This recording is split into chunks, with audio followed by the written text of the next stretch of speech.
안녕하세요. 김 작가의 역사리움입니다. 고대 세계의 놀라운 건축물을 7대 불가사의라고 하는데요. 지금은 딱 하나만이 남아있죠. 바로 이집트 기자에 있는 대피라미드인데요. 이 피라미드는 누가 왜 만든 걸까요? 오늘은 피라미드에 대한 이야기를 해보겠습니다. 첫째, 이집트에서 최초의 피라미드는 기원전 2600년경 만들어졌습니다. 제3왕조의 두 번째 파라오 조세르의 무덤이었죠. 조세르 피라미드는 계단처럼 생겼어요. 파라오가 이것을 밟고 하늘로 올라가라는 거지요. 사카라 지역에 있는데 높이는 대략 60m라고 합니다. 사각뿔 형태로 처음 만들어진 것은 제3왕조의 마지막 파라오 후니의 피라미드입니다. 이것도 처음에는 계단 모양이었어요. 홈을 하나씩 메워서 사각뿔 모양으로 바꾼 거였지요. 가장 유명한 피라미드는 이미 말한 대피라미드입니다. 제4왕조의 두 번째 파라오 쿠프의 무덤인데요. 가로 세로가 각각 230m인 정사각뿔 형태입니다. 이집트에서 가장 큰 피라미드로 원래 높이는 147m였죠. 세월이 흐르면서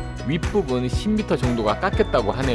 쿠프 피라미드를 만드는데 2.5톤의 바위 230만 개가 들어갔습니다. 10만 명의 인부가 20년 동안 작업했을 것으로 추정되고 있죠. 자, 여기서 둘째 질문입니다. 고대 이집트를 배경으로 한 영화에서는 피라미드 건설 인부가 쓰러지면 감독관이 채찍을 휘두릅니다. 인부들은 사람이 아닌 노예였으니까요. 사실일까요? 아닙니다. 이런 장면 사실이 아닙니다. 물론 예전에는 이 인부들이 노예일 거라고 생각했어요. 고대 그리스의 역사가 헤로도토스가 이런 기록도 남겼지요. 이집트에서 노예들의 강제 노역을 목격했다. 이러니 그 인부들이 당연히 노예라고 생각한 거예요. 하지만 근래 들어 이 기록과 다른 증거들이 쿠프 피라미드 인근에서 발견되고 있습니다. 당시 인부들이 살았던 마을에서 1000개가 넘는 인부 유골이 발굴됐는데 놀랍게도 치료하거나 수술한 흔적이 있는 유골이 꽤 있었습니다. 만약 인부들이 노예였다면 치료를 해줬을까요? 아닙니다. 그냥 죽게 내버려뒀겠죠. 게다가 유골 비율을 보니 남자와 여자가 거의 1대1이었어요. 아이들 유골도 꽤 있었는데 이게 무슨 뜻일까요? 가족과 함께 마을을 이루고 살았다는 거예요.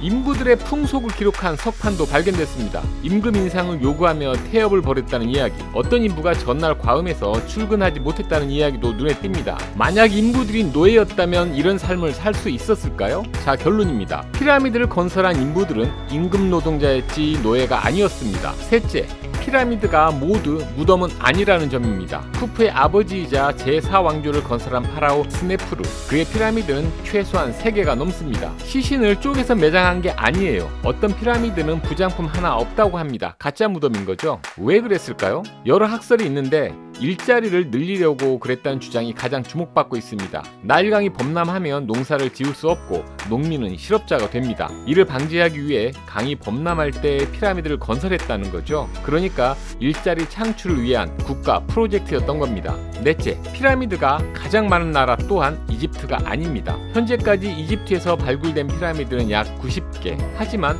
수단에서는 이미 300여 개의 피라미드가 발굴됐지요. 다섯째, 가장 큰 피라미드 또한 이집트가 아니라 멕시코에 있습니다. 바로 멕시코 푸에블라주에 있는 촐룰라 피라미드인데 언덕 전체가 피라미드였습니다. 한쪽 밑변이 400m라니 어마어마하죠. 현재는 언덕 꼭대기에 수도원이 있습니다. 상식은 시대에 따라 달라지기 마련입니다. 새로운 사실이 밝혀지면 피라미드 상식은 또 바뀌겠죠. 지금까지 김 작가의 역사리움이었습니다.